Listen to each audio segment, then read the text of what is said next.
नमस्कार दोस्तों, मैं हूं सौरभ कुमार और द पॉलिटिकल सौरभ में आपका स्वागत है। दोस्तों आज हम पढ़ेंगे क्लास 11 का सेकंड बुक से पॉलिटिकल साइंस का चैप्टर 7 यानी पॉलिटिकल साइंस क्लास 11 का चैप्टर 7।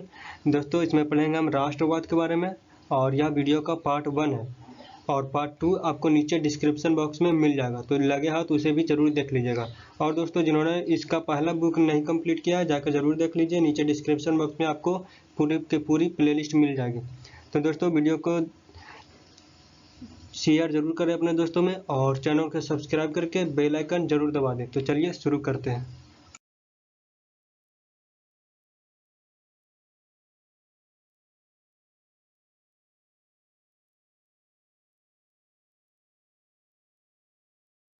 तो दोस्तों राष्ट्रवाद क्या है, पहला क्वेश्चन आपका यह है, राष्ट्रवाद क्या है। दोस्तों अंत तक वीडियो को बने रहिएगा, ऐसे ही क्वेश्चन आपको बराबर मिलते रहेंगे इस वीडियो में। तो दोस्तों पहला क्वेश्चन है राष्ट्रवाद क्या है। तो दोस्तों आप लोग अपने एरिया में जहाँ रहते होंगे वहाँ बराबर सुनते होंगे राष्ट्रवाद के बारे में, या कोई पॉलिटिकल पार्टी के मुंह से सुनते होंगे राष्ट्रवाद के बारे में। तो क्या आप जानते हैं कि राष्ट्रवाद आखिर है क्या। तो दोस्तों राष्ट्रवाद के बारे में अधिकतर लोग यही कहते हैं और आप भी यही शायद कहेंगे कि राष्ट्रवाद देशभक्ति है, बलिदान है। देशभक्ति यानी अपने देश के प्रति, जैसे हम भारतीय हैं तो अपने देश के प्रति, भारत के प्रति देशभक्ति है, यही राष्ट्रवाद है। बलिदान है, हम अपने देश की रक्षा के लिए खुद के बलिदान दे सकते हैं। ठीक है। राष्ट्रीय ध्वज, जो ये राष्ट्रीय ध्वज है हमारा तिरंगा, ये भी राष्ट्रवाद में आता है। राष्ट्रीय गीत, राष्ट्रीय खेल। ठीक है, राष्ट्रीय खेल क्या है आप कमेंट में ज़रूर बताइए। परेड, स्वतंत्रता, जो गणतंत्र दिवस पर परेड निकलती है तो लोगों का कहना है कि ये भी राष्ट्रवाद के अंतर्गत आता है। स्वतंत्रता दिवस, ये सब के बारे में आप कहेंगे कि राष्ट्रवाद यही है और इससे ज़्यादा कुछ नहीं। लेकिन दोस्तों राष्ट्रवाद क्या है। दोस्तों राष्ट्रवाद ये सब तो है ही, इसके साथ साथ राष्ट्रवाद एक ऐसी भावना है, हम लोगों के प्रति एक ऐसी भावना है, एक टीम भावना है जो हमारे राष्ट्र के लिए महत्वपूर्ण होती है। जैसे दोस्तों आप देखेंगे कि क्रिकेट का खेल देखिएगा तो उसमें दो टीमें होती है, एक ही इधर अगर पाकिस्तान है तो पाकिस्तान और इधर इंडिया है तो इंडिया। तो दोस्तों इंडिया में कितने क्रिकेट में कितने प्लेयर होते हैं, 11 प्लेयर होते हैं। अब 11 प्लेयर जितने भी हैं वो सारे प्लेयर खेलते हैं तो किस लिए खेलते हैं, अपने देश के लिए। सभी एक मिलकर खेलते हैं, सभी एकजुट होकर के खेलते हैं। किस लिए कि अगर हम खेलेंगे तो इस सब में किसकी जीत होगी, हमारी ही जीत होगी। ऐसा नहीं है कि पहला प्लेयर और दूसरा प्लेयर, पहला प्लेयर कर रहा है कि हम क्या है कि हम खेल रहे हैं अपने लिए और हम दूसरे प्लेयर को मदद नहीं करेंगे, ऐसा नहीं हो रहा है। इसमें अपने एक टीम बना करके खेल रहे हैं, चाहे वो किसी भी धर्म का हो, किसी भी जाति का हो। ठीक है, पहला प्लेयर अगर हिंदू है, दूसरा प्लेयर अगर ईसाई है, ठीक है, तो ऐसे में हमें ये नहीं देखना होता है कि ये क्या है, हम किसके लिए, हम ये एक भावना है, ये जो हम देश के लिए खेल रहे हैं, हम सभी एक हो करके अपने देश के लिए खेल रहे हैं। जैसी ही भावना को राष्ट्रवाद कहते हैं। जैसे दोस्तों दूसरे शब्दों में समझते हैं तो हम जिस देश में रहते हैं उस देश में बहुत तरह के लोग हैं, हिंदू, मुस्लिम, सिख, ईसाई, फिर उसमें भी जातियाँ कई हैं, हिंदू में भी कई जातियाँ हैं। तो ऐसे करके हम एक, सभी तो अलग अलग ऐसे हो जाते हैं, है कि नहीं। लेकिन हम अगर एक हो जाए, हम एक हो करके अपने देश की भावनाओं को क्या करते हैं, आगे बढ़ाते हैं। दोस्तों जैसे कि हम हिंदू हैं और अगला कोई ईसाई है या मुस्लिम है तो क्या है, सभी अलग अलग रहेंगे, नहीं। हम जिस भूमि पर रहते आ रहे हैं शुरू से, उस भूमि में हम एक अपने आप को एक मानते हैं। ठीक है, जिस भूमि पर रहते आ रहे हैं उस भूमि को हम लोग क्या करते हैं, एक मानते हैं, अपना मानते हैं और उसकी हिफाजत करने के लिए हम सब एक हो जाते हैं। ठीक है, हम सब एक क्या कहते हैं, टीम बना के, जैसे क्रिकेट में टीम में होता है वैसे ही हम सब एक टीम की तरह हैं अपने देश के लिए, और अपने देश को आगे ले जाना हमारा काम होता है। ये एक ऐसी भावना है। ठीक है, तो इसे ही राष्ट्रवाद कहते हैं। दोस्तों राष्ट्रवाद के कुछ वर्षों में, पिछले कुछ वर्षों में राष्ट्रवाद राजनीतिक रूप में भी लोकप्रिय हुआ है। ठीक है, राजनीतिक रूप में भी लोकप्रिय हुआ है, बहुत ही लोकप्रिय हुआ है। जैसे भारत में अभी बहुत ही लोकप्रिय है और विद्वेषों को भी जन्म दिया है, साथ में भी ये विद्वेषों को भी क्या किया है, जन्म दिया है, विरोधी को भी जन्म दिया है, जनता को जोड़ा भी है और कहीं ना कहीं विभाजित भी किया है जनता को। ठीक है, राष्ट्रवाद के नाम पर सभी जनता को, सभी धर्म के हो या फिर सभी जातियों के लोगों को जोड़ा है कि हम सभी एक हो जाए। ठीक है, अपने देश के लिए कोई जाति बाती कुछ नहीं रहेगा, अपने देश के लिए सब एक होकर के रहेंगे, अपने देश के काम में आएंगे। लेकिन साथ ही साथ क्या क्या है, विभाजित भी किया है कई लोगों को। दोस्तों, अत्याचारियों से मुक्ति दिलाई है। राष्ट्रवाद के नाम पर हम लोग अत्याचारियों से मुक्ति भी पाए हैं और युद्ध का कारण भी बना है राष्ट्रवाद। कई ऐसे देश हैं जहां पर अब देखिएगा कि राष्ट्रवाद के कारण बराबर कुछ ना कुछ होते रहते हैं, अपने ज़मीन का हिस्सा मांगते रहते हैं वगैरह वगैरह। तो ये सब भी हुआ है। साम्राज्यों का ध्वस्त होने का कारण बना है, बड़े बड़े साम्राज्य का ध्वस्त होने का कारण भी बना है राष्ट्रवाद। और दुनिया कई राज्यों में बटा है दोस्तों राष्ट्रवाद के जरिए। आगे हम जानेंगे इसको डिटेल से, जिसका सीमाओं का निर्धारण अभी भी खत्म नहीं हुआ है। ठीक है दोस्तों, आप कहेंगे दुनिया कई हिस्सों में बटा है, लेकिन किस किस तरह से दुनिया कई हिस्सों में? जैसे आपका शहर यहाँ पर है और ये देश है पूरा, ये पूरा देश है और यहाँ पर के लोगों का कुछ अलग मान्यता है और ये लोग चाहते हैं क्या कि हमें अपना अलग राष्ट्र हो जाए।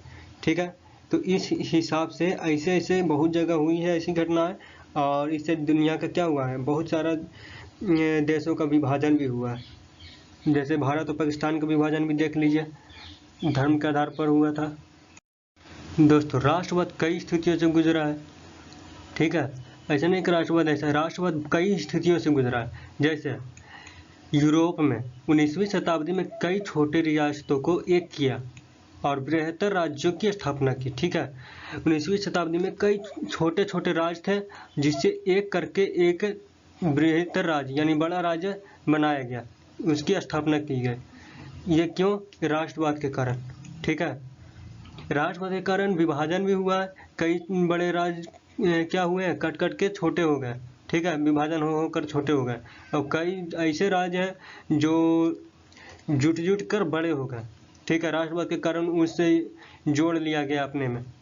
तो इसी तरह जर्मनी व इटली का एकीकरण हुआ। ठीक है, राष्ट्रवाद के कारण। लातिनी अमेरिका में कई राज्यों का गठन किया गया। ठीक है, राज्य के सीमाओं के साथ बोलियां व स्थानीय निष्ठाएं राष्ट्रीय भाषाओं व निष्ठाओं में परिचित हो गई। यानी राज्य सीमाओं के साथ, मतलब राज्य का जो सीमा थे, जो राज्य को एक किया गया, उनके सीमाओं के साथ साथ उनकी बोलियां व स्थानीय जो निष्ठाएं थी वो भी राष्ट्रीय भाषाओं और निष्ठाओं में क्या हो गई, परिचित हो गई। तो दोस्तों, राष्ट्रवाद के कारण यूरोप में 20वीं शताब्दी के प्रारंभ में ऑस्ट्रेलियाई व रूसी साम्राज्य तथा एशिया अफ्रीका में ब्रिटिश साम्राज्य का क्या हुआ, विघटन हुआ।